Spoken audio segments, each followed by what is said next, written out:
Ég heiti Þórbergur Ísak Þórðsson, ég er að verða 29 ára gamall, ég bý með kærustunni minni og 10 mánaða gamlu barni. Já, ég er bara í góðu sambandi við fjölskyldu og mitt nánasta umhverfi.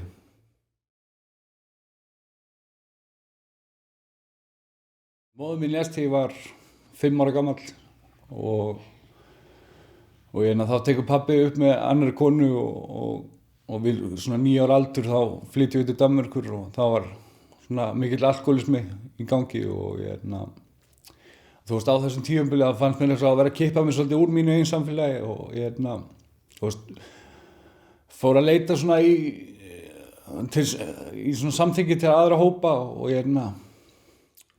aðalega eldri hópa kannski og fann bara fyrir svona miklu rótleysi, þú veist að alltaf vera að leitast eftir þessu tilfinningu að finnast ég tilheyra.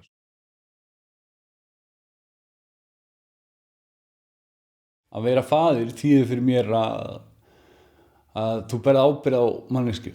Þú ert ábyrgur fyrir því einhvern veginn að koma þig út í lífið og bera ábyrgð á því að það finnur fyrir trausti og finnur fyrir kærleika og finnur fyrir samúð og ást og finnur fyrir einhvern veginn að það sé verið að standa við bakið á þeim.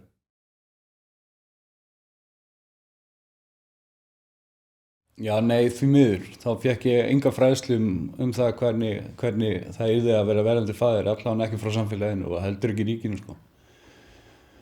En þú veist, ég gerði mér enga grein fyrir hvað þetta yrði stórt hlutverk.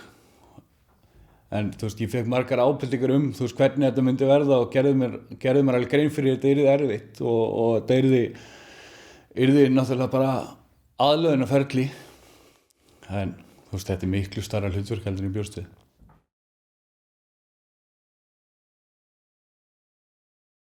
Fyrir mitt leyti þá held ég að sé ekkert sem geti þjálfaði frætti nógu mikið til að takast á þetta hlutverk. En ég held að sé mikið bara að vera bara svolítið andlega tilbúin, vera að ræða við makaðinn og vera bara svolítið á sömu blaðsíðu, þú veist, hvað varðandi tilfinningar þínar og þína upplifun af þessu hlutverki getur verið.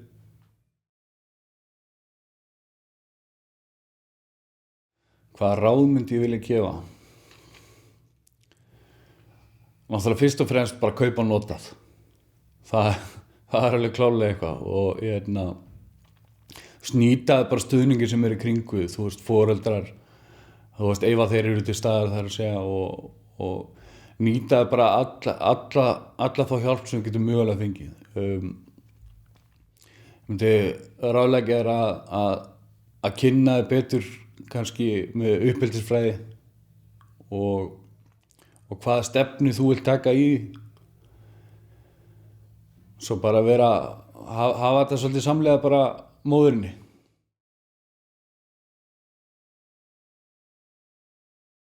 Fyrstu mánuðum, já, þú veist, þeir voru náttúrulega bara rosalegir. Það bara var komið hana eitthvað lítið kríli inn í heiminn og þú bara barst ábyrgð á því og þetta bara súrrealísk hugsun, sko.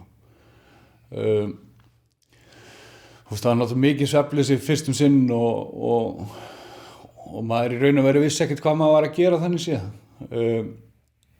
Það var náttúrulega COVID-faraldur í gangi og maður einangraði sig mikið og gerði sér einhvern veginn ekki grein fyrir því hvernig mann sjálfum leið og hvað þá makanum. Þetta snerist bara allt einhvern veginn akkurat líðan hjá barninu og hvort barnið var að drekka nóg eða sofa nóg og þú veist, maður gerði sér litla grein fyrir því hvernig mann sjálfum leið.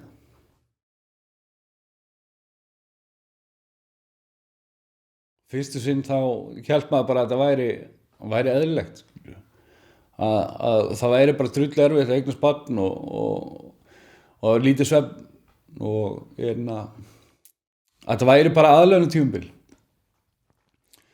Það var einhvern veginn ekki fyrr en ég var farin að vinna aftur og að ástandi breytist. Að með hverju túrnum sem ég fór í þá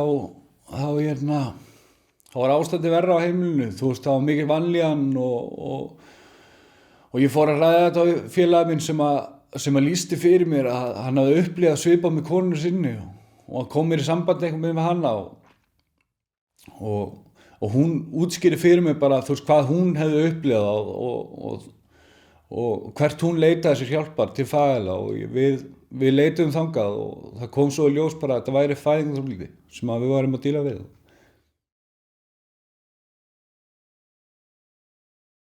Klálega bara fyrst og fremst að tjá sig ástandið, sama einhvern veginn hvað í gangi og þú veist, vera bara svolítið var við akkur hvort það sé einhver svona persónuleika breyting í gangi og bara afla sér upplýsinga, bara sama hvert það heitið sko.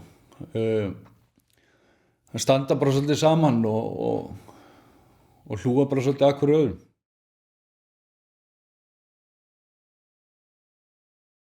Já, maður var náttúrulega bara komið nýtt hlutverk. Þú veist, ég upplifði náttúrulega bara kvíða og var bara einhvern veginn óttaslegin að ég var ekki að gera nóg og hvort að ég var að gera rétt og svo tók maður eftir, þú veist, þegar var liðið aðeins á aldur barnsins að þú veist, henni var að fara að líða verr og það var bara streita í gangi og mikil kvíði og þetta var bara erfitt, það var bara drullu erfitt, hefur ég sagt.